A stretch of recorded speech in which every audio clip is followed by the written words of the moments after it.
Hey guys, it's a beardless dude who talks, and welcome. So this year has been really good for music. Loads of great albums have come out this year, but there has been a few albums that have been, well, let's just say they didn't really do it for me.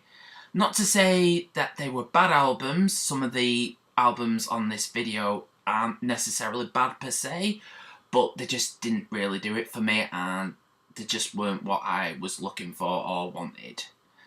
Now, this isn't like a albums that I hate video, because I don't actively go out to listen to bands that I dislike. I tend to avoid them like the fucking plague. But yeah, and I feel like I should say on this video that this is my opinion on these albums. If you like these albums on this video, good for you. I'm not trying to take anything away from what you like about these albums. It's obviously just my opinion. So, let's get cracking. Now, let's start this off with an album that I really wanted to like. It was a surprise release by them, and it was their first full-length album. I'm talking about Leatherteeth by Carpenter Brut. Now, don't get me wrong, the opening track on the album, Leatherteeth, is really solid. Beware the Beast is a good song. But apart from that, and maybe Hairspray Hurricane, there really wasn't much else that had been coming back to the album, which is a shame. In my opinion, if it was an EP, I would have held it in higher regards, but bit frustrating, isn't it? But oh well, I reckon the next album they'll bring out is going to be much better. So with this entry, I do feel like I'm part of the problem. This album has been a long time coming. I hold their previous studio albums in high regard. I am talking about Eat the Elephant by A Perfect Circle. Now, I don't think this is a really bad album by any means, but I just felt that it was too slow paced. There was a lot of emphasis on the piano, and I just kept thinking to myself, where's the meat and veg to this record? I do respect them for not wanting to make another Murder Noms, but I feel like this album really wasn't for me. So, yeah. And it has nothing to do with the album artwork either, so, yeah. This entry. Yes, Ghost prequel, and this album didn't really do it for me. Don't get me wrong, there was like quite a few songs I like, especially Dance Macabre, which is, I think, a bit divisive with a lot of people who've listened to this album.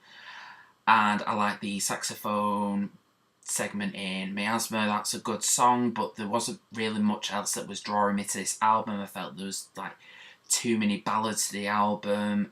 Can understand that they're trying to get to the mainstream, and good for them. I hope they do. And don't get me wrong, I love Ghost. They're awesome live, but yeah, this album did not do it for me.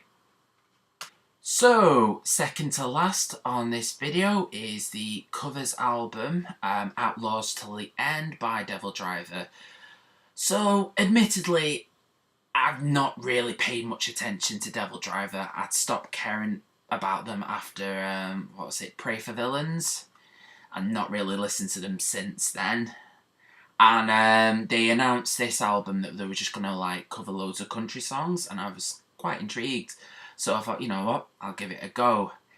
And a part of me was thinking, oh my god, this is going to be really shit, I'm going to rip it to shreds. But, you know, it wasn't really that bad, but it really wasn't that good either. I just kind of found it forgettable, most of the songs. And the songs that are good, which Whiskey River, for example, I think that's only good because of Randy Blythe and Mark Morton from Lamb of God that helped really elevate that track. So yeah, it was, for me, it was quite forgettable. Okay, my number one choice of albums that didn't really do it for me this year. Bet you can guess what it is.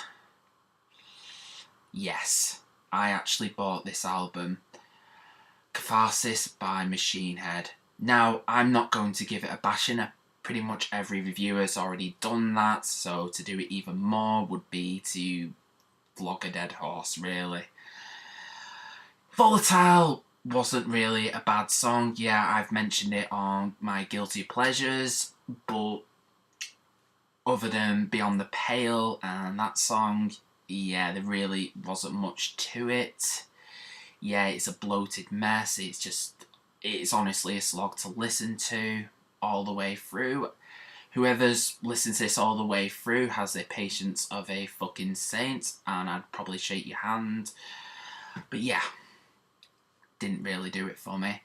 I think if they did a couple of EPs, like, you know, like songs like Triple Beam, and, you know, like some of the other songs that they decided to go back to, you know, like the Burning Red style, and some of like the heavier songs on another EP, I think it might have been better received, but, you know, they kind of just put it all in one album, and it's just, yeah.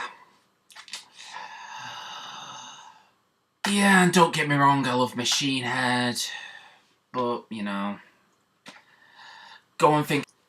So, there you have it. Those are my choices of albums that didn't do it for me in 2018.